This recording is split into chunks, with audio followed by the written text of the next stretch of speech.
संभाग की सबसे हॉट सीट इन दिनों चूरू बनी हुई है। दरअसल पिछले 20 सालों से यहां पर कमल खिलता रहा है, लेकिन इस बार भाजपा के अंदर चली खींचतान से ये मामला उलझ गया है। नतीजा ये रहा कि पहली सूची में सिटिंग एमपी राहुल कसवा का नाम नहीं आया।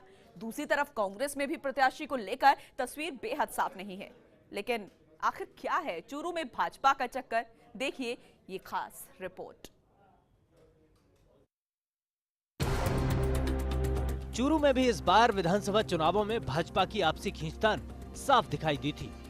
यही वजह रही कि भाजपा के दिग्गज राजेंद्र राठौड़ हारते हारते बचे, तो वहीं पूर्व सांसद राम सिंह कसवा तो न केवल हारे बल्कि तीसरे नंबर पर पहुंच गए। दरअसल कभी राम लक्ष्मण की जोड़ी के तौर पर सुर्खियां बटोरने वाले राम सिंह कसवा और राजेंद्र राठौड़ के रिश्ते दारिया एनकाउंटर में राजेंद्र राठौड़ के जेल जाने के बाद से ऐसे बिगड़े कि अभी तक कड़वाहट है। कहते हैं राजेंद्र राठौड़ इस बात से खफा हुए कि वे हर घड़ी में राम सिंह कसवा के साथ रहे, लेकिन कसवा ऐसी घड़ी में दूर हुए जब उनकी पार्टी के बड़े नेता उनके साथ थे। उसके बाद से ही दोनों के रिश्ते सामान्य नहीं रहे। राठौड़ ने सियासी समीकरण कुछ इस तरह के बनाए कि राम सिंह कसवा और उनके सांसद पुत्र जिले की सियासत में भाजपा में अलग थलग पड़ गए।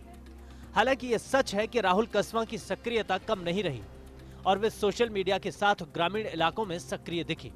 हालांकि राजेंद्र राठौड़ इस बार तल्ख दिखे, यहां तक कि कुछ दिनों पहले उन्होंने फर्स्ट इंडिया न्यूज के कार्यक्रम संसद तक में साफ तौर पर कह दिया कि उनकी राय निश्चित तौर पर अलग है, लेकिन फिर भी पार्टी जो फैसला करेगी वो मंजूर है।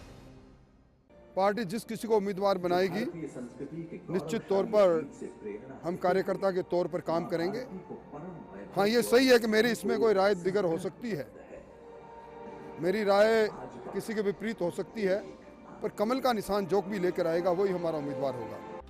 राजेंद्र राठौड़ की इस तल्खी को कसवा परिवार ने पहले तो गंभीरता से नहीं लिया। संसदीय सीट पर लगातार जीत के चलते वे आश्वस्त थे। शायद वे इस बात को भूल गए थे कि राजेंद्र राठौड़ की नाराजगी के बीच सांसद के पिता की करारी हार आला कमान को भी सोचने के लिए मजबूर करेगी। अब जबकि पहली भाजपा की सूची में राहुल कसवा का नाम नहीं आया, तो अनुभवी सांसद राम सिंह कसवा को सियासत का गणित समझते देर नहीं लगी। अपने पुत्र की खातिर राम सिंह कसवा ने राजेंद्र राठौड़ से मुलाकात भी की, लेकिन कहा जा रहा है कि रिश्तों में जमी बर्फ पिघली नहीं है। इसी बीच संघ ने खिलाड़ी देवेंद्र झाझड़िया का नाम भी आगे बढ़ा दिया है।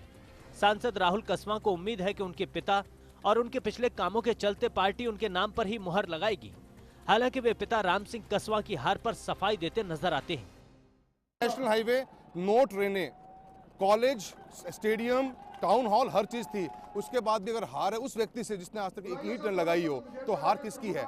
ये क्वेश्चन हमारे मन में भी है। इसमें हमारी कंट्री के अंदर कहीं ना कहीं कास्टिज्म का भी रोल पहले होता है, पर जनता जनार्दन है। अगर उसका फैसला लिया, उसका मंथन हमें करना पड़ेगा। हमने अपना विकास का काम किया, हम सिटिंग एमएलए नहीं थे वहाँ से, फिर भी कॉन्स्टिट्यूएंसी में 1000 करोड़ से काम करवाए। एंड सेकेंडली वो कॉन्स्टिट्यूएंसी हमेशा, मेरे ग्रैंडफादर भी वहाँ से फाइट करते थे, कंटेस्ट करते थे। वो कॉन्स्टिट्यूएंसी के अंदर हमेशा हमें हार ज़्यादा मिलती है, जीत कम मिलती है, पर काम करने की कोशिश की जाती है।